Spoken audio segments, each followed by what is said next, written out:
აფხაზეთის ავტონომიური რესპუბლიკის მთავრობასა და საერთაშორისო ასოციაციას საქართველოს ქალები მშვიდობისა და სიცოცხლისათვის შორის ურთიერთშეთანხმების მემორანდუმი გაფორმდა. დოკუმენტს ხელი ავტონომიური რესპუბლიკის მთავრობის მეთაურმა ვახტანგ ყოლბაიამ და საერთაშორისო ასოციაციის თავმჯდომარემ მაია კვეზარელი-კოპაძემ მოაწერეს. შეთანხმება აფხაზეთიდან იძულებით გადაადგილებულ, შეზღუდული შესაძლებლობის მქონე პირთათვის დახმარებასა და სოციალური მდგომარეობის გაუმჯობესების მიზნით ერთობლივ ღონისძიებებში მონაწილეობას ითვალისწინებს.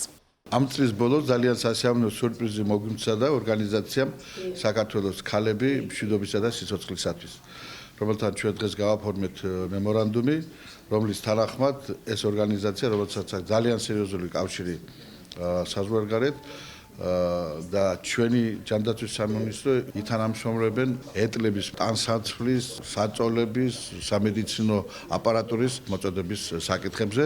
ვფიქრობ, რომ ძალიან სერიოზულ დახმარებას გაუწევთ ჩვენს დევნილებს. ჩვენს ორგანიზაციას იძულებით გადაადგილებულებთან ძალიან დიდი ხნის ურთიერთობა აქვს. სხვადასხვა სფერო, ეს იქნება ჯანმრთელობა, განათლება თუ სხვა. გვაქვს ურთიერთობა როგორც ჯანმრთელობის პრობლემების მქონე ადამიანებთან, ასევე სტუდენტებთან, მოსწავლეებთან. ვაწყობთ ხშირად ერთობლივ ღონისძიებებს.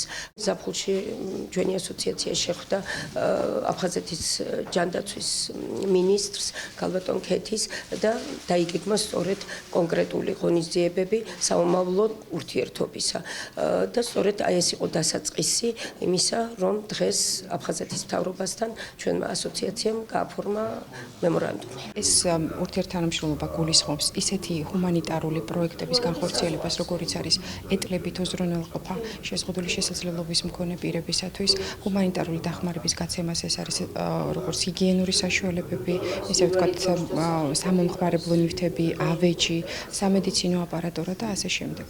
და ჩვენ ვაპირებთ ძალიან მჭიდრო, ნაყოფიერ თანამშრომლობას ამ ორგანიზაციასთან და ბენეფიციარების დაკმაყოფილებას არა მხოლოდ კონტროლირება ტერიტორიაზე, არამედ ენგურს გაღმა ოკუპირებულ ტერიტორიაზეც.